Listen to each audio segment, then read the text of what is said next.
how much is left of the people that were in the room. Max Olson, go-to senior editor and college football writer for theathletic.com, covers college football. Max, just wait a day, and what the hell happens next? Fellas, I really do not have time for this, so let's get through it. Yeah, well, and I was expecting, I really was like, hey, so Max, what, in your opinion, what's? I'm just messing with you. It's just, hey, one of those days, right? Yeah, you can't.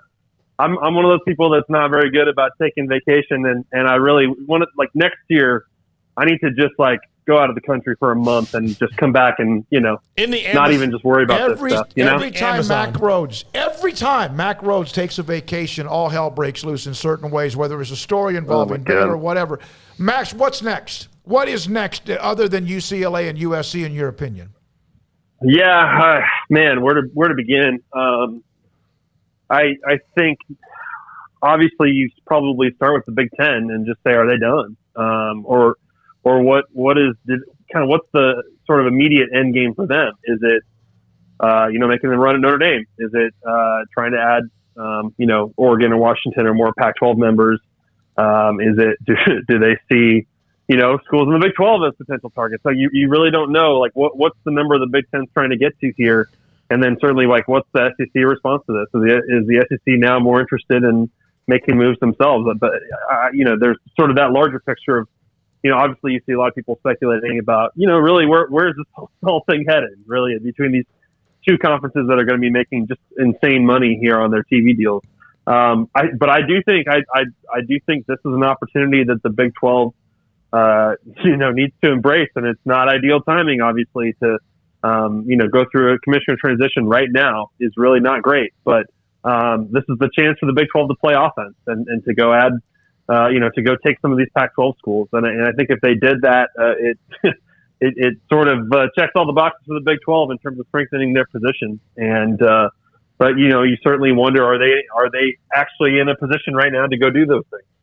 So does Brett Yormark pretty much have one job when he gets there, is get 4 more schools? I mean, Brett Yormark's first job is moving up his start date, because I don't think he can wait till August 1. It's a great point. I think that I that's where, you in hindsight, you'd say, did Lawrence Kubinak and the Big 12 board make the right call in April by saying now's the right time to move on from Bob Bowlesby, when obviously he was willing to see this thing through here for a few more years. So certainly they moved the search process along as fast as they could. But now Brett Yormark is in this position that George Kliavkoff was kind of in last summer, where, okay, you just got here. You're just getting settled in. There's a lot you kind of don't know still about this league. There's a lot to learn here over the next year. Are you ready to make really defining long-term decisions right now about expansion? I think that's the big question mark there. And he probably will need Bob Bowlesby as a consultant on all of this stuff if they're going to go in that direction. But, certainly the Big 12 has an opportunity here. And I don't doubt that, I think Arizona State is a popular place to start that discussion. I wonder if it makes even more sense to talk about, adding Colorado and Utah to that conversation. But, certainly the question is, can the Big 12 board, can they build consensus and get moving in that direction if they think that's the thing to do? Obviously, last summer you saw when the Pac-12 ironically decided not to expand, Bob Bowlesby was able to capitalize on that moment and build consensus and momentum to go very quickly add the 4 new members. So, can the Big 12 do that again while they, bring in a new boss? Max, what was your favorite memory or moment from the Alliance? It wasn't even really around long enough to print out merch and stuff, right? I wish there was a T-shirt you could buy. I think it was so we all remember the Zoom press conference they had with the Photoshop background they made of the 3 conferences. I think it was really that moment, that day, when we all understood where how this was going to go. When they were like, no, we didn't sign anything. We looked each other in the eyes. We shook hands. We trust each other. I think when you knew that there was nothing actually in writing about what they were doing to work together, you knew someday there were probably someday somebody was eventually going to have to stab somebody in the back, and to see it happen within a year is it's pretty wild. That's going to be one of the more fascinating parts of whatever books are written about this time period, of all the negotiations that have gone on in the dark over the last year, and probably even farther back than that. When you just think about Oklahoma and Texas, and clearly some schools involved in the alliance were doing the same thing while forming the alliance. But Max, we were just talking about a second ago. Do you think Lincoln Riley had any idea of the long-term plans when he joined USC? Freaking 2 times in 12 months, guys. Like, is someone going to run these things by Lincoln Riley when he's making, I mean, I have to wonder. Yeah, I really have to wonder, sort of when did USC know they were doing this and all that. It's so interesting. It really is. And they just had their number 2 at their athletic department. He just left basically to go join the Detroit Lions. So I wonder if he knew this was coming and they got this done before he left or whatever. But I'm sure Lincoln Riley probably had more of a heads up this time. Probably not in December when he took the job. Who knows? But man, like that it really is wild. You guys remember, like when this move happened and he made that decision, it was hailed as, this is incredible for the future of the Pac-12. This guy's going to save the Pac-12, and he's not going to be in it very long. Max, technically the alliance didn't lie. The Big Ten was going to schedule some games with USC and UCLA just in their own conference. Well, yeah. So there's going to be the scheduling piece of that. It's going to be pretty funny to see, how do they work out the time zone issue that they suddenly have? Who's going to be playing the 9 a.m. games basically, and how many times do USC and UCLA have to go out to Rutgers and Maryland and stuff like that. There's definitely that part of it. But honestly, guys, the thing that's kind of a bummer is obviously the geography part of this that's been out the window for quite a while, right? But that there's still a part of that I mean, I don't know. Does it bum you guys out at all, the idea that we're just sort of continuing to kind of bastardize this in terms of the local and regional rivalries? For stuff sure. like that? For sure. It's been that way for a while, but it's now in warp speed. But complaining about it, you get just drowned out by, well, you don't want players to get money and stuff, just these random cries of, you don't care about this or that. And it's like, no, I care about all that stuff too, or I don't care what happens as far as that goes. But yeah, part of me does miss the way college football was, or at least it appears it was at one point in time. Yeah, for sure.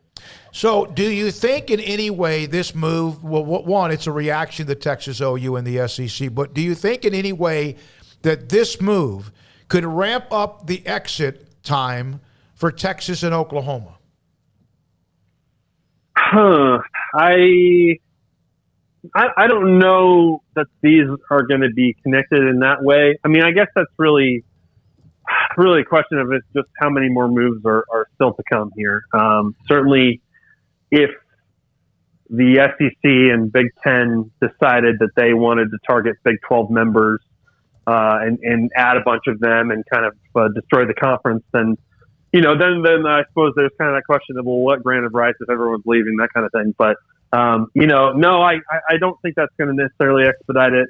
I do think that but certainly the one, like, I'm fascinated to know, like, what is George Kliavkoff doing today? Like, what is the next move for him? But I'm sure you can ask the same thing of Greg Sankey. I mean, how does he see this all playing out? Does he look at his move as trying to take, schools from the ACC, which has that grant of rights through 2036? Or does he, kind of, if they're all going to keep growing, and at this point in time, it'd be naive to assume the Big Ten and the SEC are done expanding. What's the move for the SEC?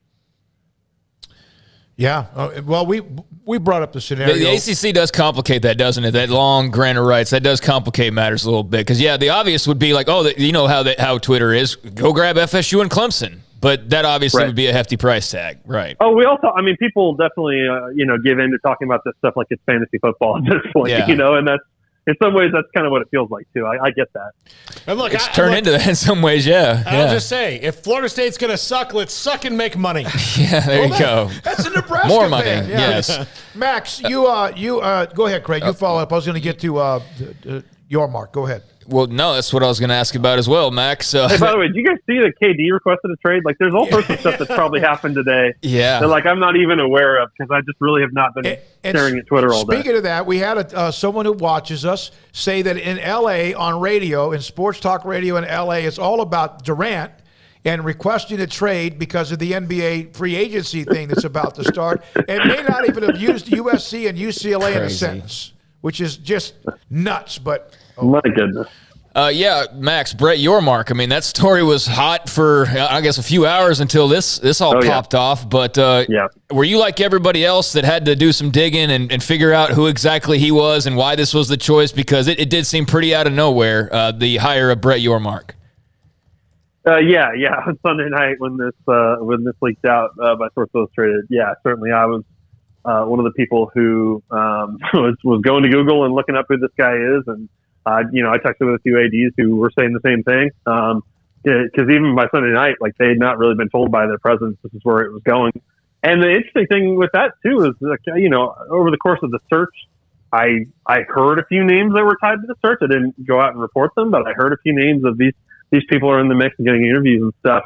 But ultimately, the finalists for that job are people I had not heard of, or at least had not heard they were involved with the Big 12. So it did seem like that outcome was pretty unexpected. But from folks I've talked to, it sounds like he was, Brett Yormark was by far the most impressive person they talked to. I think he really blew away the board with just his, really high energy personality, with all the ideas that he brought to the table. I think there's a real belief that, they've got a guy who's 30 plus years of pro sports experience is really going to fit. And I think they also feel like they need a deal maker right now. They need a businessman in charge, because let's be honest, at some point you do have to just sort of concede that this is becoming more professionalized, and that, as much as there is value in having people that have a lot of on-campus experience, as we've seen by some of these recent commissioner hires, in some ways you're kind of acknowledging, okay, we need to be prepared for the reality that this is all heading off in a direction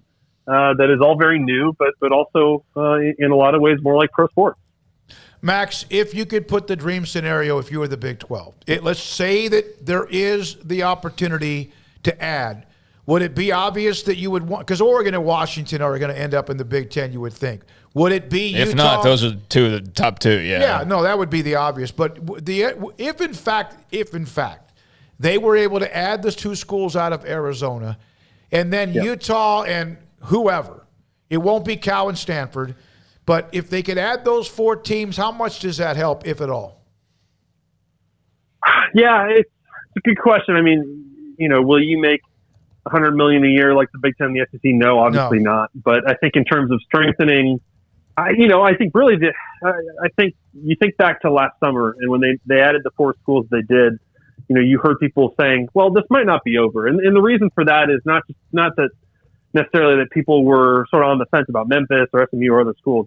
I think the reason for that thinking, and I think even Mike Gundy came out and said it, was probably a belief that, as you approach these TV talks, if there were schools out there that the TV consultants were telling you, hey, you should go get those guys and you'll make way more money, then they're going to do it. I mean, as we saw today, by the shocking news today, this is all driven by money, and this is all driven by the distribution from year to year and all that. And so, I do think if the Big 12 can add those Power 5 schools to their league and weaken the Pac-12 in the process, then the Big 12 is going to make more money. And will it be a ton more money?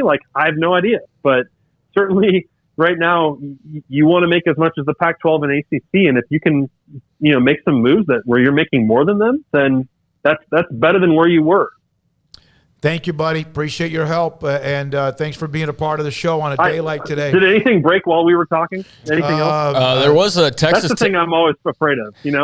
I'm sure Texas. I started looking through headlines just a second ago. It's funny you mentioned that, and I was like, oh wow, Calvin Simpson Hunt, Texas highest commit, flipped to Ohio State. I had no idea, because we've been following this story, and there's the Kevin Durant thing and the Freddie Freeman thing, and it's wild. It's absolutely wild. And it looks like the Big Ten board is getting this done tonight too. So it's just gotta keep your head on a swivel. This stuff is moving real fast, fellas.